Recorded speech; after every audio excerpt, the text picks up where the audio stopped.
Why don't you believe in God? Well, that's a very strange question. Why don't you believe in God? Well, you came up with it. Why would I?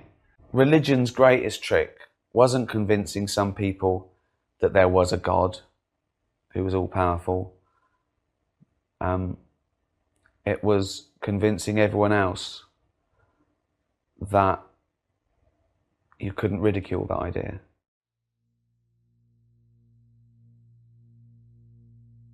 We're all born atheist, you know, and then that gets changed or enhanced. I mean, there shouldn't even be a word for atheism. It shouldn't exist. Shouldn't need it. There's not a word for not believing in fairies, you know?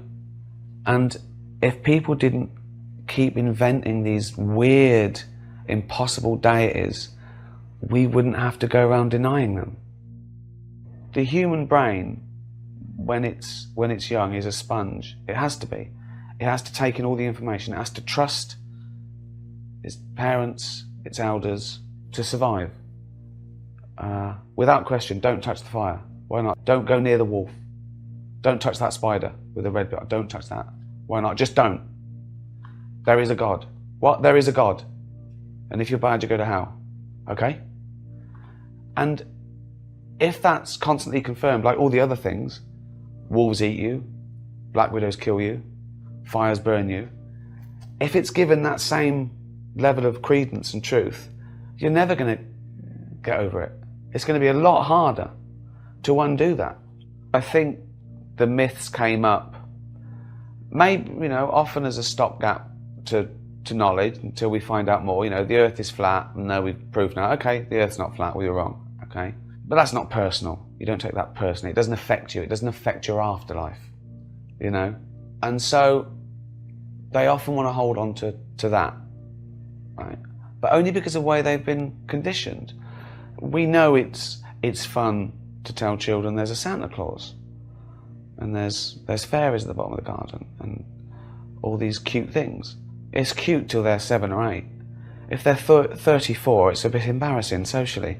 This is my son. What's he doing? He's looking for fairies. Is he? Okay, we better leave.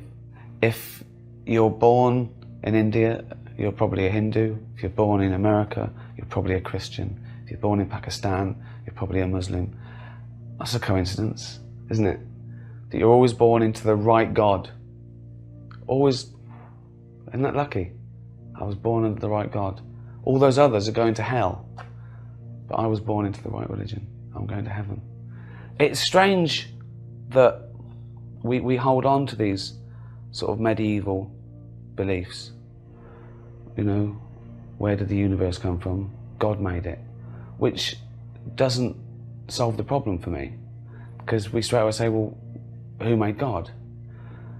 And if they say, well, he's always been around, well, let's just say the universe has then. Let's just cut out the middleman. So Ricky Gervais is one of the most popular, world-famous comics out there. And obviously, like many other comics, he's a big critic of religion, and he does make the critiques of religion extremely simple. They are not particularly directed towards any one religion. And like he said, it is almost predictable which religion you are going to believe in, which God you're going to believe in. It's all dependent on which place you're born on and what your parents believe in. And that's essentially almost all of history. We can predict that. For example, like he said, a person born in India would be more likely to be a Hindu. That's exactly how is which religion I belong to. Someone born in Pakistan is usually a Muslim, and so on. And so it's entirely predictable. Other things that predict these things are your social status. If you're born into poverty, usually third world countries are more religious as opposed to the more developed ones. Older age, as you retire, you are more likely to find meaning with religion, and so you find older people more likely to visit temples and churches, etc. Dogma is the dangerous bit, and it doesn't just exist in religion. It exists in more and more places now. That cultism, that which shouldn't be questioned. Anything that, that's what you want to question. If someone says you shouldn't question this, though, you've got to question it. You've got to question it. It should be irrelevant, but it isn't, because it does infringe on people's liberties. Certainly religion, not spirituality. Someone believing in God, that's fine. Harmless. Absolutely, doesn't bother me at all. Religion isn't harmless. It's when your God starts telling you that you should kill homosexuals, and exactly. That's when it's not harmless anymore. Most religious people aren't crazy. It's something else. Again, it's something, we worry about the people who believe the bad bits in their holy book as well as the good bits. Most nice people who believe in God, they can tell the difference. They know the nice bits. They cherry pick and they know the nice bits from the bad bits. They don't do the bad bits. And my point is, if you know the bad bits from the good bits, you don't need the holy book. You're already a moral person. I think it's very important you challenge your own beliefs. I mean that's what science does, really. It doesn't constantly try and prove itself right. It follows the evidence, whatever that is. In fact, it tries to prove itself wrong. It doesn't sulk. When science thinks something and then it discovers it was wrong, it doesn't sulk because it found that out too. It's the question I often get, that people say, well, you're an atheist, you're closed-minded. No, I'm not. That's a strange thing to say. I think the opposite is true. I'm going to always follow the evidence, whatever that is. And they say things like, if someone proved to you God existed, would you believe? Well, of course I would, by definition. In fact, it would be the greatest scientific discovery of all time. Scientists would celebrate. They'd run round. At the moment, we have no evidence for the existence of any God or anything supernatural. Never have. Possibly never will. But who knows? We'll cross that bridge when we come to it. When someone puts forward a jar of God, we'll test it for its godliness. And if we find there's anything godly in it, we'll write it down. Ricky's right with this one. Science deals with objective reality with regards to facts. Facts by definition are objective.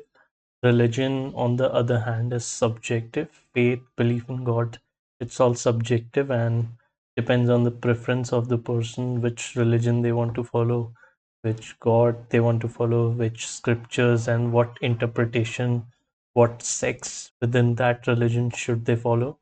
It's all dependent on the people, whereas science gives you facts that are independent of your personal opinion, which is why science and religion are usually seen as two different sides, or they sometimes clash with each other.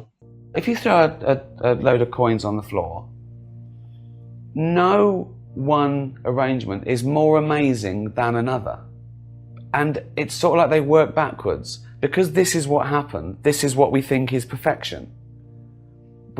So we try and we can't get around the fact that it's crazy. We've got two eyes. That's exactly where I put them. These are brilliant. This is exactly. If I was making a person, I'd make it just like me. And it's hard not to think there was a will to it, but there wasn't. You know the Mark Twain quote about, it's so great that I have ears here to hold up these things. We have glasses, and these ears are just perfect for that. Exactly. Yeah. Yeah. And another Mark Twain. What's particularly good about that? It's a double whammy. Yeah. Because he's being sarcastic about evolution and right. But in a strange way, people should take the analogy of the glasses, because we know those glasses were made for ears. Do you know what I mean? Yeah. It's strange. We know that we did that, and no one would ever go, what a coincidence. Yeah. I just found these weird glasses on the floor and they fit my ears. And that's what people can't get around, because they want to do that with everything. They want to do that with, Yeah. But wasn't it great when he made bees like pollen? You know, that was a master stroke. I'd have just had flowers and bees. He went, no, I'm going to make them need each other. Brilliant. This is another example of your foot, your thumb all perfectly fits into the slippers. Your foot was designed to fit into slippers. That's also another sarcastic rhetoric. And this is interesting to see. This is how selection bias works. When we see, oh, we are so grateful to be alive, we must be designed, the universe, the planet must be designed by some creator god that cares about human life in particular. But if you it's a bit like playing Russian roulette and you surviving it and saying the Russian roulette was designed for me to survive. But this happens on a scale of billions and trillions. If you look at something like 99.9% of all species are now extinct, and of the 100 billion humans that have ever lived, billions of them have died because of diseases, and they could have been prevented otherwise. So clearly the universe is not designed for life, or most of the universe doesn't occupy life. So that's interesting. You are a pathological atheist, and therefore the thought of death is very final for you. And for me, it's the start of something new and glorious. For you, that's it. For me, it's the end of something glorious, so I have to pack it all in. But, you know, I'm not depressed about it. I don't want to die any more than anyone else. And I think there's this strange myth that atheists have nothing to live for. It's the opposite. We have nothing to die for. You have more to live for. We have everything to live for. Yes. I think it's precious. I think it's beautiful. I think the world is amazing. I love people, animals, art, every hobby. I can't believe my luck that I'm alive for these 70 or 80 years. Might be less. Wait, you know, I'm not long for this world. My nan used to say that. She lived till 83. I think it was 40 years ago going, I'm not long for this world. What are you said the things you like. What are the things that really annoy you? Only two things really, really make my blood boil, I suppose. I suppose in general, as I get older, injustice. Injustice quietly makes my blood boil. Either personal, social, political, you know, personal. I suppose the two main categories are religious intolerance, this arrogance that you think, you know, arguing over whose God is right, it sort of gets me down a little bit, you know. And I've got no problem with spirituality. I really haven't. You know, that's another myth. And I always try and make the difference clear between spirituality and religion. One is a very personal feeling, a journey, a hope, or whatever, a need, you know, a joy. And the other is an organised body that uses that for power and corruption in many cases. In many cases. And you know, I don't have either, but I suppose I think that when it affects me, that's when I have a say in it. And religion affects me. Religion's very real. So we don't need God to be good. We don't need God to be good, and even if we did, we haven't got him. Quite right. So there's what no matters point. is what's true. Yeah. Yes. I didn't choose to live, but I love it. So this video was posted by, I think, Daily Dose of Reason YouTube channel. You can check it out. And Ricky in this last clip was talking to Richard Dawkins, and they were talking about how you don't need to derive morals from religion. Just by the virtue of being empathetic towards other people, you can be virtuous, you can be moral.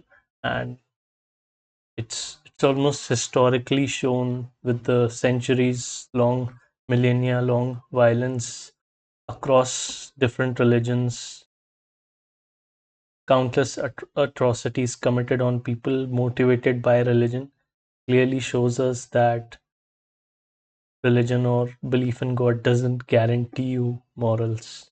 Thanks for watching.